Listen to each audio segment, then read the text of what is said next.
Greetings, everyone. This is Rock and Roll Spot Convention with the weekly comic book roundup. We are most of the way through, so on from Marvel to DC. Kicking things off, we've got World's Finest number 11. Where we left off, Batman, Superman, and the Titans had managed to save Boy Thunder from Joker. However, the torture that Joker had put Boy Thunder through led to Boy Thunder snapping and nearly beating Joker to death, swearing he would kill the Joker someday. And last issue ended with a shot from with what appeared to be another angle of a shot from Kingdom Come of Magog standing over Joker's dead body. So we open with the Key asking Boy Thunder questions about where the Fortress of Solitude is and where Boy Thunder's ship is, and presumably getting said answers. In the present, or now at least, Joker survives, though, well,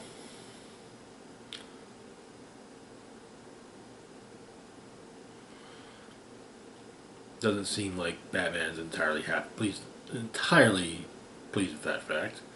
Boy Thunder tries to say that it was an accident, though Aqualad shuts him down, saying no. Robin and I had to hold you back from outright murdering Joker.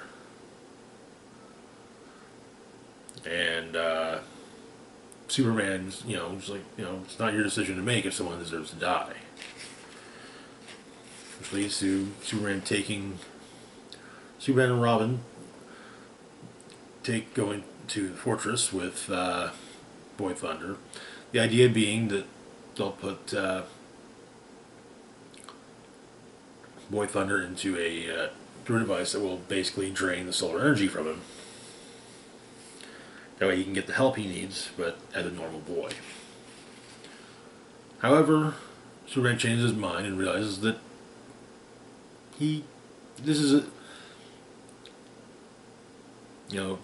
it's just as much his own fault, and he's going to try to be better. But all of the various animals that are kept in the fortress are released, and the three of them all realize that it was the Key's doing, and so Superman tries to deal with his menagerie while Robin and Boy Thunder try to stop the Key, but the Key's brought some friends. Bag of Bones, Acid Master, Dr. Phoenix, the Abominable Snowman, or Dr. Phoenix the Abominable Snowman, Ferlin Nixley and his Devil's Harp, and the Zebra Man. But the Key knocks Superman into the device and drains him of his yellow center energy. Boy Thunder and Robin manage to take out Key's accomplices, but the Key is heading towards Boy Thunder's ship. Turns out, though, that the Key buried a command word, freeze, to stop Boy Thunder, and very nearly kills him, but Batman shows up and saves the day.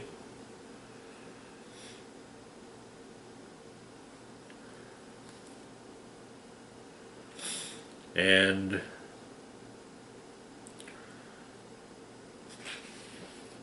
Robin manages to talk Boy Thunder out of killing the Key. But Boy Thunder's ship is engaged. They're not sure how to. They try to turn it off, and Superman says that they'll fuck. When it becomes clear that they're not going to be able to get someone there quickly enough, And the ship disappears with David in it. And before the ship disappears, rather, Superman says they will find him.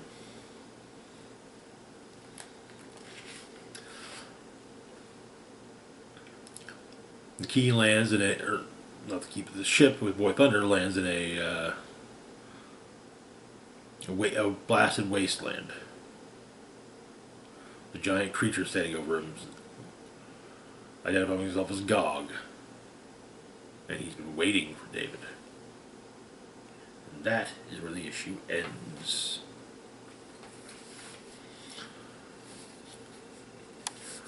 Kind of, it's pretty clear that Wade is setting up Boy Thunder to be Magog from Kingdom Come. And that's fine. That it's actually kind of neat to see the origin, so to speak, of Magog. We never really got it. There wasn't much of an origin given for the character, just that he was one of the newer heroes that came along as the classic DC heroes aged.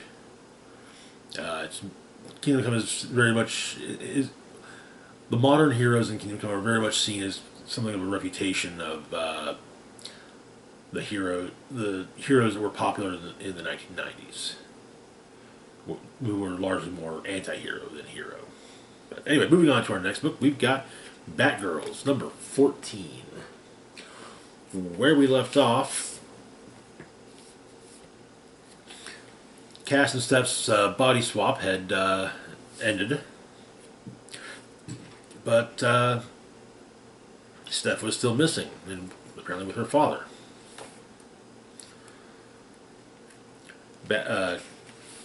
Cass gets necessary evidence unrelated when it comes to the Clue Master.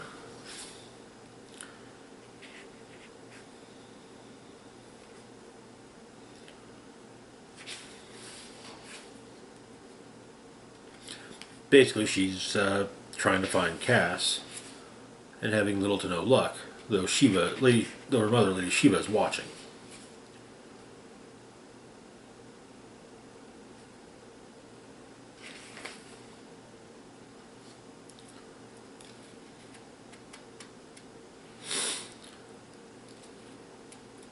But she's also going to deal with members of the League of Assassins. After all, her mother is watching.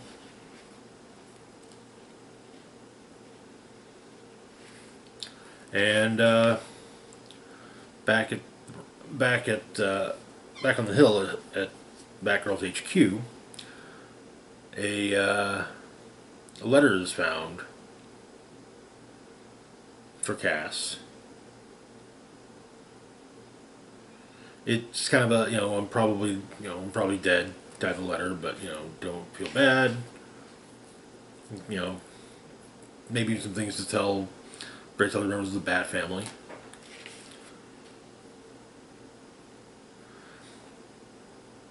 Saying, but, don't tell Bruce anything. Saying, actually, don't tell Bruce anything. He'll brood no matter what.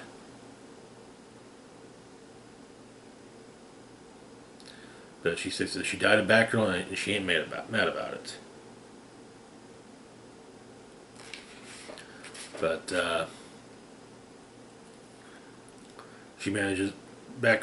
Cass manages to find the cabin that Stephanie's been taken to, and the issue ends with her finding Stephanie seemingly alive, just unconscious, and plugged up to to machines that we really can't see because they're off panel. This arc definitely had an interesting beginning, and yeah, I like that it includes the annual rather than just the annual having happened and being, yeah, maybe we'll look at that again sometime. So, but anyway, moving on to our next book, we've got Nightwing number 100. Not the end of the Tom Taylor's run, but so far it has been building to this, and we have a really neat wraparound cover showing the evolution of Nightwing's outfit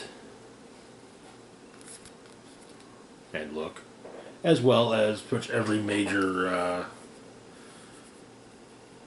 every important character to Nightwing.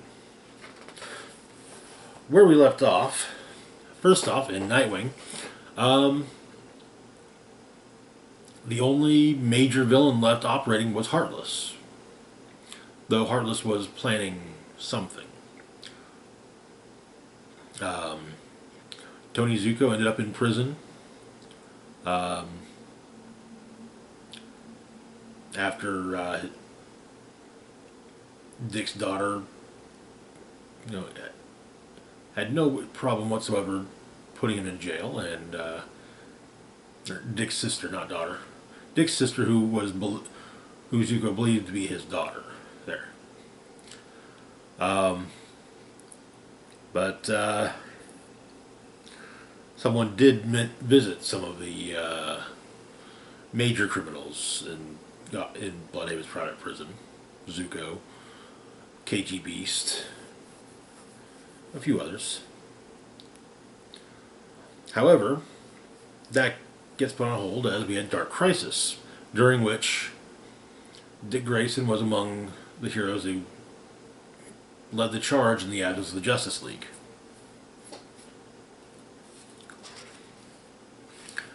So the issue begins at Alfred's grave, and Batman has told Nightwing that the idea is that the big three, the Trinity, they want Nightwing to lead the new Justice League. In Bloodhaven,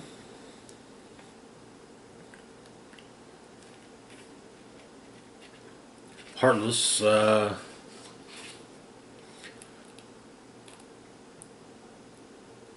attacks the prison and releases everyone,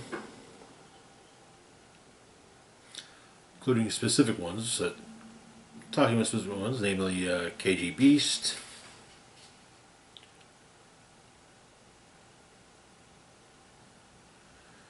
and Elephant Man. But he gives them all masks to wear, and, well, Heartless isn't hiding either. But we get some splash pages featuring some of Nightwing's previous looks before he arrives to deal with some of the escapees. He does manage to talk some of them down, and which helps with taking down the ones who he can't talk down. And kind of, hey, we're going to be trying something different in Bloodhaven going forward.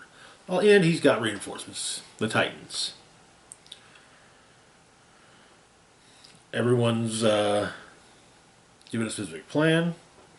Starfire and Raven are basically tasked with turning people around as they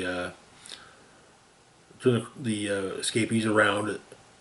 Donna Troy, Beast Boy, and Cyborg are to deal with Elephant Man. And Flash has been tasked with unmasking everyone.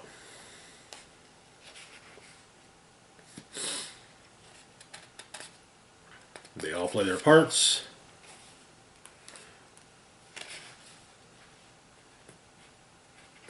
Elephant Man's taken down.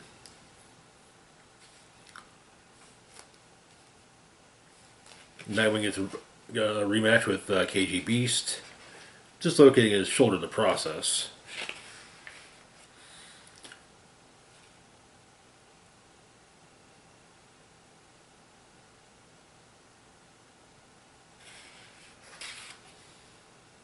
But when KG Goons show up, however, the Titans also show up, take down Goons and KG Beast, and his shoulders put back into place, and dislocated shoulders put back into place. Heartless's mask has been found, written on the inside of it is Dick Grayson has more to lose.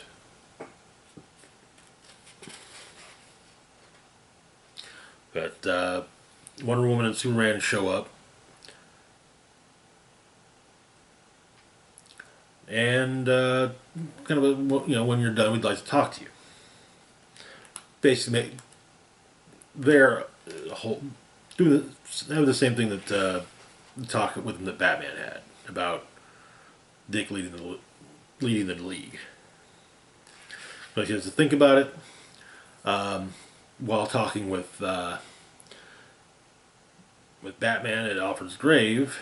It becomes more the talk ventures from them talking about Dick leading the new Justice League to Batman being incredibly hard on himself and saying, hey, they have the two of them have a very heartfelt moment, and which culminates in them hugging, and Dick also explaining that he's going to be leading the Justice League.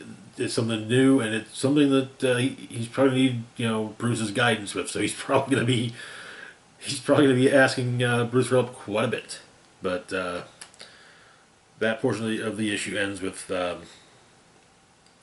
Dick hugging Bruce and saying, "I love you, Dad." The next day,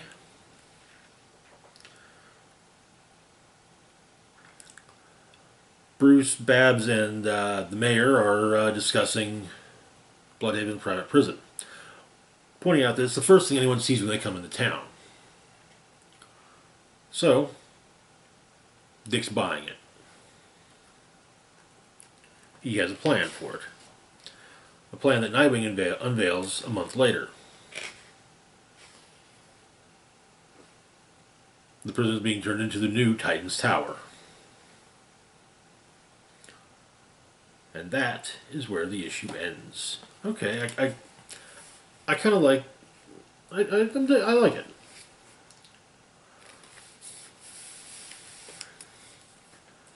Good issue, and I'm looking forward to seeing where the series goes from here. If I'm understanding everything correctly, the idea is that the idea that DC's going with is kind of having the Titans fill the spot of the Justice League, which on the one hand, great. The core Titans have been around long enough that they should be A-list heroes. On the other hand, there's maybe if you've got Titans focusing on the core Titans, and then you have Teen Titans, which would be the younger heroes that still need training. We'll see how it all goes. Moving on to our next book, we've got Tim Drake Robin number 5. Where we left off. Bernard was missing, and Tim was trying to figure out what had happened to him. He had managed to piece together some clues, but not all of them. But he's enlisted the aid of the Bat family as well as Sparrow to find Bernard, but no luck. He returns to his marina and seemingly finds Bernard, but he's knocked out. Wakes up, and his villain is impersonating Bernard, and he's trying to put all the pieces together, and he seems to.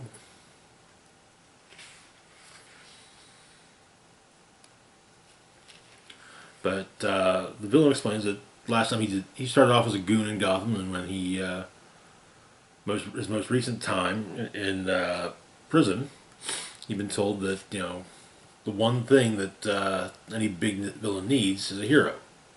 Batman, Joker's got Batman, so basically you need a Moriarty needs a Holmes, and that's what our new villain has in store for Robin. And Robin does what he can to try and mitigate things. causing us a bit of a fire in the marina.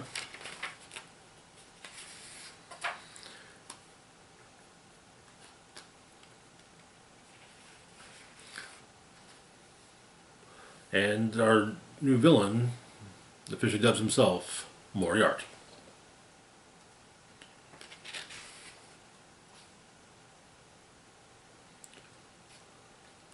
He still has Bernard held captive, and, well, with a bomb nearby. And that is where the issue ends.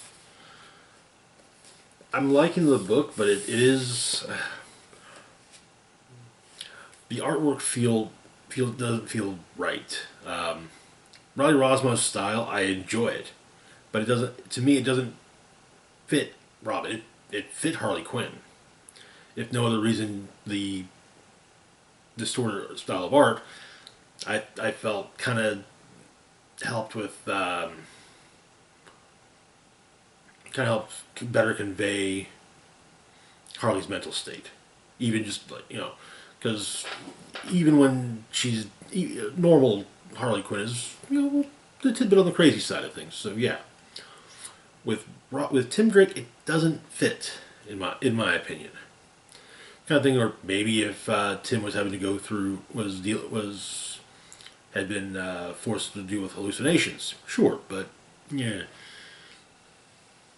and not just being made to see some simple stuff that isn't real, but like full blown hallucinations. But yeah, otherwise it's a solid book so far. Moving on though to our last book for the moment, we've got Batman Fortress #8, wrapping up the miniseries. And where we left off, Batman and his, I'm loath to say allies, given that Lex Luthor's among them, but Batman and his team have found Superman in the fortress. He's not happy that Lex is there, but Superman explains that he hid himself in the chamber he was in because it should mask his Kryptonian biosignature. But there were traces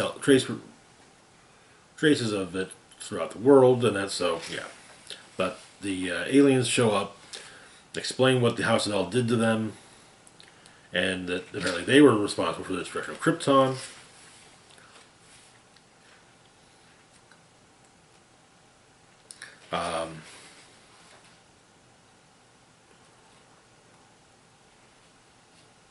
Lex tries to make a deal, giving them kryptonite. He's carrying a chunk of it on him, in fact. However, it seems to have no effect on Superman. As Batman explains, he replaced it with one from the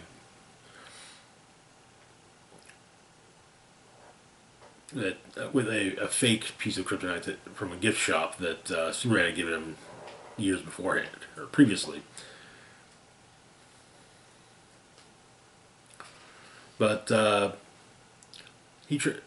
Lex tries negotiating with the aliens, saying, "Hey, look, take Superman. That's fine. Just leave us alone." But it turns out that because he's he's basically willing to betray his own world.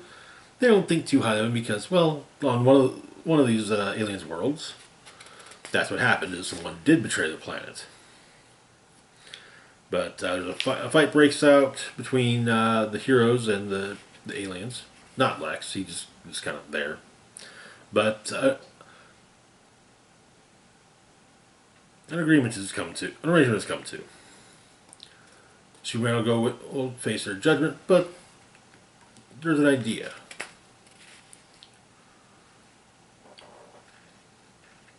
A few days later, there's the funeral for Cyborg.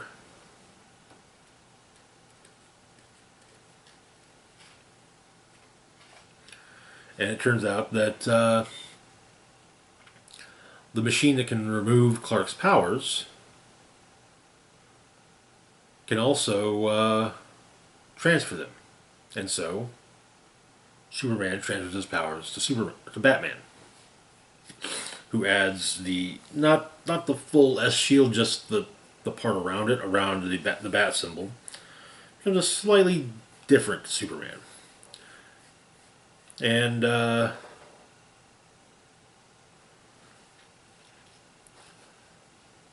Superman gets to live out his life as a human, while Batman is the much more powerful Batman. And that is where the series ends. Honestly, I really like this book. Definitely had some interesting moments, and that was not anything I would have expected. But anyway, that's going to do it for now. As always, feel free to like, share, and subscribe. Links to my Facebook, Twitter, Patreon, and PayPal can be found in the description box down below. This is Rock and Roll Spock signing off, saying, live long and rock hard.